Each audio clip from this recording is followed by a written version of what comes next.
जय श्री राधे, जय श्री कृष्ण, जय श्रीमद् भागवत महापुराण की मंदिर श्री बंसी वाले महात्मा यूट्यूब चैनल की ओर से हम आप सभी भक्तों का हार्दिक अभिनंदन करते हैं।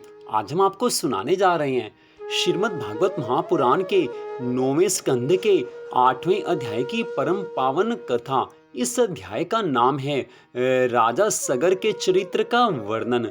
बोल श्री राधा कृष्ण भगवान की जय। बोल श्रीमद् भागवत महापुराण की जय। पिछले अध्याय की कथा में आपने राजा हरिश्चंद्र और त्रिशंकु राजा की कथा सुनी थी। अब उससे आगे की कथा श्री सुखदेव जी महाराज आज राजा परीक्षित से कहने लगे हैं कि त्रिशंकु का पुत्र हरिश्चंद्र नाम का राजा हुआ। ये कथा मैंने तुम्हें सुनाई है। वरुण देवता ने प्रसन्न होकर उसे रोहिताश्व नामक पुत्र दिया है। रोहित के वंश में हरित और उसके चंप नामक एक प्रतापी राजा हुआ है, जिसने चंपापुरी बसाई है। चंप के वंश में बाहुक नाम का राजा हुआ, जिसने पुत्र प्राप्ति के लिए कई विवाह किए, परंतु श्री नारायण भगवान की इच्छा से किसी भी रानी द्वारा उसको कोई संतान नहीं हुई है। वो सदा दुखी रहने लगा है। इस दुख के कारण राजा सदा अत्यंत उदास रहता था। एक दिन देवऋषि नारद जी ने आकर राजा से उदासी का कारण पूछा। राजा भावुक ने कहा है, हे प्रभु, मैंने अनेक विवाह किए, परंतु मुझे अभी तक पुत्र की प्राप्ति नहीं हुई है। यही मेरे दुख का कारण है। इसी कारण मैं सदा उदास रहता हूँ। वैसे तो भगवान का दिया हुआ सब कुछ मेरे पास है, सारे सुख मुझे प्राप्त हैं, सब भोग विलास की सामग्रियां मेरे राजमहलों में मौजूद हैं, लेकिन जब तक पुत्र रत्न की प्राप्ति ना हो तब तक मुझे ये अपना जीवन निरर्थक लगता है। ऐसा कहकर वो देवऋषि नारद जी के श्री चरणों में गिर पड़ा है। आज नारद जी उसको देखकर उस पर दया करके कहने लगे हैं कि हे राजन, मैं तुम्हें आशीर्वाद देता हूँ कि तुम्हारे घर पुत्र होगा। देवऋषि नारद जी के आशीर्वाद से राजा की महारानी गर्भवती हुई हैं। जब तक पुत्र का जन्म नहीं हुआ था, उसी बीच में अन्य राजाओं ने युद्ध करके राजा बाहुक का राज्य अपने अधीन कर लिया। उस समय वह अपनी रानियों सहित वन में भाग गया और ऋषियों के समीप जाकर कुटिया बनाकर रहने लगा है। देव योग से वन में ही राजा बाहुक की मृत्यु हो गई। तब दुखी होकर उसकी बड़ी रानी उसके साथ सती होने लगी। उसी समय महर्षि औरव ने ऋषियों को बतलाया कि इस रानी के उदर में बालक है, जो जन्म लेने पर बड़ा तपस्वी होगा। उसका मन भगवान जी के चरणों में लगा होगा। यह बात सुनकर सब ऋषियों ने रानी को सती होने से रोक दिया। उसकी दूसरी सोतों को जब ये मालूम हुआ कि इसे गर्भ है, तो उन्होंने उसको भोजन में मिलाकर विष खिला दिया। यह जानकर सब मुनिगण घबराए हैं, परंतु महर्षि औरव ने कहा है कि आप लोग चिंता मत करें। यह बालक इस विष के प्रभाव से मरेगा नहीं, इसके विपरीत इस विष की ज्वाला से उसका तेज और भी अधिक प्रतापी और शत्रु विजयी बनकर जन्म लेगा। महर्षि औरव जी की यह बात सुनकर रानी और ऋषियों को मन में प्रसन्नता हुई है, संतोष हुआ है। हे राजन, ये दुनिया ऐसी ही है, कोई किसी को सुखी नहीं देख सकता। अपना सुख तो सब चाहते हैं, लेकिन किसी दूसरे का सुख कोई सह नहीं सकता। और यहाँ तो राजा बाहुक की जो महारानी थी, उनके गर्भ में एक बालक था। राजा बाहुक की दूसरी सभी रानियों को प्रसन्नता होनी चाहिए थी, लेकिन उनको ईर्ष्या हुई है। उन्होंने उस बालक को मारने के लिए महारानी को जहर खिला दिया है। लेकिन जिसकी रक्षा भगवान करने वाले हों, उसका कोई कुछ बिगाड़ नहीं सकता। जब ठाकुर जी रक्षा करने वाले हैं, तो कोई और कुछ बिगाड़ नहीं सकता है। आज महर्षि औरव ने सबको बताया है कि इस बालक के ऊपर जहर का, इस विष का कोई असर नहीं होगा।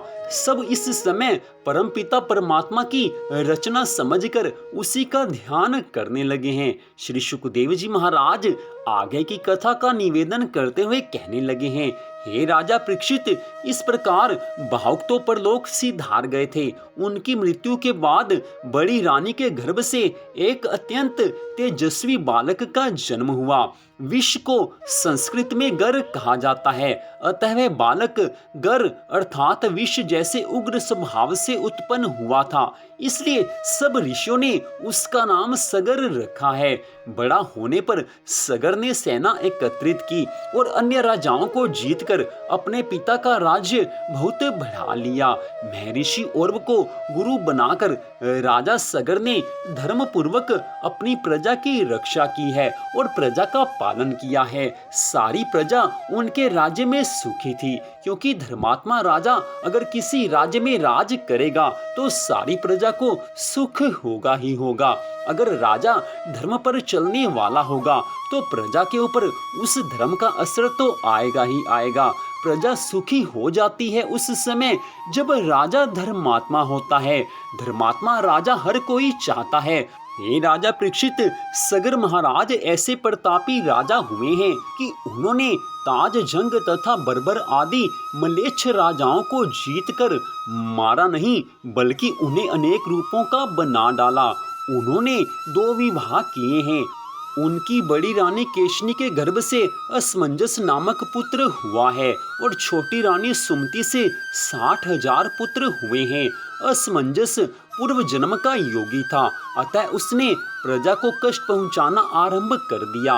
यह देखकर राजा सगर ने उसे वनवास दे दिया है और उसके पुत्र अंशुमान को, जो धर्मात्मा था, जो ठाकुर जी का भक्त था, उसको अपने पास से रखा है। हे राजा परीक्षित, जो भगवान के भक्त होते हैं वो सदा सबका भला चाहते हैं, लेकिन जो भगवान के विपरीत चलते हैं, जो पाप के मार्ग पर चलते हैं, सारी प्रजा उनसे दुखी रहती है। इसलिए राजा सगर ने अपने पुत्र असमंजस को, जो कि सबको कष्ट पहुंचा रहा था, उसको वनवास से दे दिया था।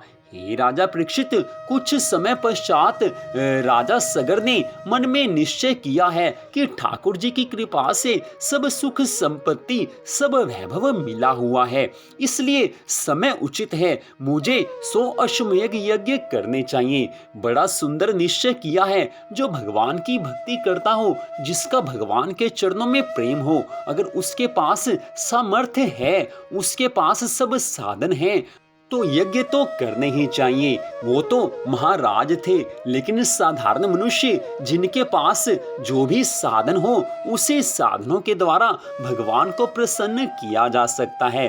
हे राजा परीक्षित, राजा सगर ने 100 अश्वमेध यज्ञ करने का निश्चय किया है और भगवान जी की कृपा से 99 यज्ञ तो उन्होंने भली प्रकार से संपन्न किए हैं। ठाकुर जी की अनंत कृपा हुई है, 99 यज्ञ संपूर्ण हुए हैं। भगवान की कृपा होती है तब जाकर मनुष्य का कोई कार्य सफल होता है, लेकिन जब 99 यज्ञ, 99 अश्वमेध यज्ञ सफलता पूर्वक संपन्न हो जाएं, तो समझ लेना चाहिए कि ठाकुर जी की उस भक्त के ऊपर बड़ी कृपा हुई है। क्योंकि भगवान की कृपा के बिना एक अश्वमेध यज्ञ को संपन्न करना भी बड़ा कठिन कार्य है, लेकिन 99 अश्वमेध यज्ञ उन्होंने संपन्न किए हैं। ठाकुर जी की कृपा मानी है। लेकिन कोई समय ऐसा होता है जब भाग्य अनुकूल नहीं रहता, भाग्य प्रतिकूल हो जाता है। वही समय आज राजा सगर के जीवन में आया है, जब उन्होंने 100वां अश्वमेध यज्ञ आरंभ करके यज्ञ के श्याम कर्ण घोड़े को छोड़ा है और अपने 60,000 पुत्रों को उसकी रक्षा के लिए उस घोड़े के साथ किया है।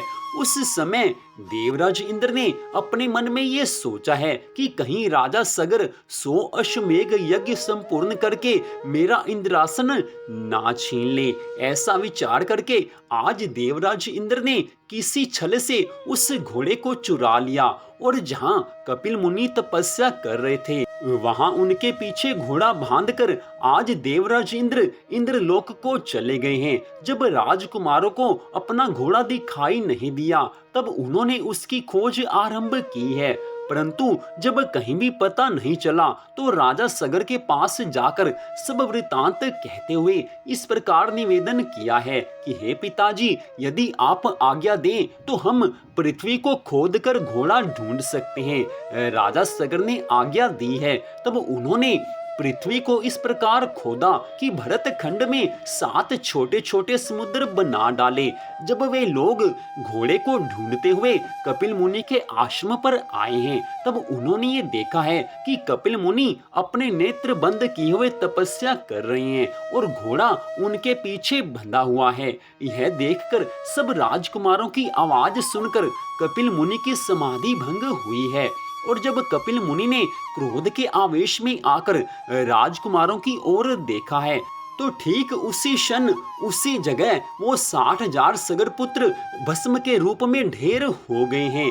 हे राजा परीक्षित, ऋषि मुनियों की शक्ति को अनंत समझना चाहिए। ऋषि मुनियों ने तपस्या के प्रभाव से अनंत सिद्धियां प्राप्त की होती हैं। जो वो चाहते हैं वो सब कुछ कर सकते हैं। ऋषि महर्षि अगर वरदान देने की सामर्थ्य रखते हैं तो श्राप देने की सामर्थ्य भी उनमें होती है। आज क्रोध के आवेश में आकर कपिल मुनि ने 60,000 सगर पुत्रों को भस्म कर दिया है। हे राजा परीक्षित, जब राजा सगर को बहुत दिनों के बाद भी अपने पुत्रों का कोई समाचार प्राप्त नहीं हुआ, तब राजा सगर ने अपने पुत्र अंशुमान से कहा है कि तुम जाकर अपने चाचाओं और घोड़े की खोज करो। इसके पश्चात राजा सगर की आज्ञा से अंशुमान घोड़े को ढूंढने के लिए निकले हैं। उन्होंने अपने चाचाओं के द्वारा खोदे हुए समुद्र के किनारे किनारे चलकर उनके शरीर के भस्म के पास ही घोड़े को देखा है। वहीं भगवान के अवतार कपिल मुनि बैठे हुए थे। उनको देखकर उदार हृदय अंशुमान ने उनके चरणों में दंडवत प्रणाम किया है। हाथ जोड़कर एकाग्र मन से उनकी स्तुति की है। अंशुमान कहने लगे हैं, हे भगवान, आप अजन्मा ब्रह्मा जी से भी परे हैं, इसलिए वे आपको प्रत्यक्ष नहीं देख पाते। देखने की बात तो अलग रही, वे समाधि करते करते और युक्ति लड़ाते लड़ाते हार गए, किंतु आज तक आपको समझ भी नहीं पाए।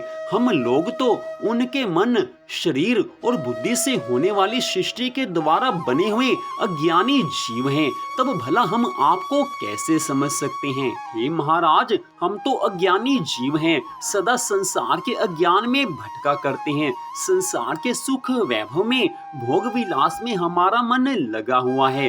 आज आपके दर्शन से मेरे मुंह की वह दृढ़ फांसी कट गई जो कामना, कर्म और इंद्रियों को जीवन दान देती है। श्री सुखदेव जी महाराज आगे कथा करते हुए कहने लगे हैं कि जब अंशुमान ने कपिल मुनि की ऐसी सुंदर स्तुति की है, उनको प्रसन्न किया है, तब कपिल मुनि प्रसन्न होकर कहने लगे हैं कि हे सगर पौत्र, तू अपना घोड़ा ले जा, लेकिन तेरे समस्त चाचा मेरी क्रोधाग्नि द्वारा भस्म हो चुके हैं, इसलिए जब गंगा जी इस पृथ्वी पर आएंगी तभी उनका उद्धार हो सकेगा। यह सुनकर अंशुमान ने कपिल मुनि को दंडवत प्रणाम करके श्यामकर्ण घोड़े को लेकर अपने पितामह राजा सगर के पास आकर सारा हाल कह सुनाया है। यह बात सुनकर आज राजा सगर को बड़ा दुख हुआ है, परंतु बाद में ईश्वर इच्छा जानकर धैर्य धारण कर लिया है। तदुपरांत अपना सोमा यज्ञ समाप्त करके वे अपने पुत्र अंशुमान को राज सिंहासन सौंपकर स्वयं वन में जाकर श्री नारायण जी का तप करने लगे हैं। अपने मन को ठाकुर जी के श्री चरणों में लगा दिया है। बड़ी सुंदर कथा का वर्णन किया है आज श्री सुखदेव जी महाराज जी ने। गंगा अवतरण की भूमिका इसी कथा से बनती है। इसी कथा में बताया जाता है कि माँ गंगा जब इस धराधाम पर पधारेंगी तभी जाकर 60,000 सगर पुत्रों का उद्धार हो सकेगा। इससे अगले अध्याय की कथा में आएगा कि किस प्रकार माँ गंगा इस धरती पर आई हैं, माँ गंगा किस प्रकार इस धरती पर प्रकट हुई हैं। वो बड़ी सुंदर, बड़ी परम पावन कथा है। आप उसको अगले भाग में सुन पाएंगे। तो यहीं पर श्रीमद् भागवत महापुराण के 9वें स्कंध के 8वें अध्याय की कथा का विश्राम होता है। मंदिर श्री बंसी वाले महात्मा यूट्यूब चैनल पर आप इस कथा को सुन रहे थे। छोटा सा निवेदन, श्रावण मास का समय चल रहा है। इस परम पवित्र श्रावण मास में श्री शिव महापुराण और साथ में श्रावण मास महत्म की कथा को भी आप हमारे चैनल पर जरूर सुने। उनका लिंक इस वीडियो के डिस्क्रिप्शन में हमने दे दिया है। तो आज की इस कथा को सुनने के लिए आप सबका हार्दिक धन्यवाद। भगवान श्री राधा कृष्ण जी की श्रीमद् भागवत महापुराण की अनंत कृपा सदा आप सब पर, आपके परिवार पर बनी रहे। इसी मंगल कामना के साथ जय श्री राधा रानी सरकार की, जय श्री कृष्ण भगवान की, जय पतित पावनी मोक्षदायिनी माँ गंगा जी की, जय श्रीमद् भागवत महापुराण की, जय श्री सुखदेव जी महाराज की।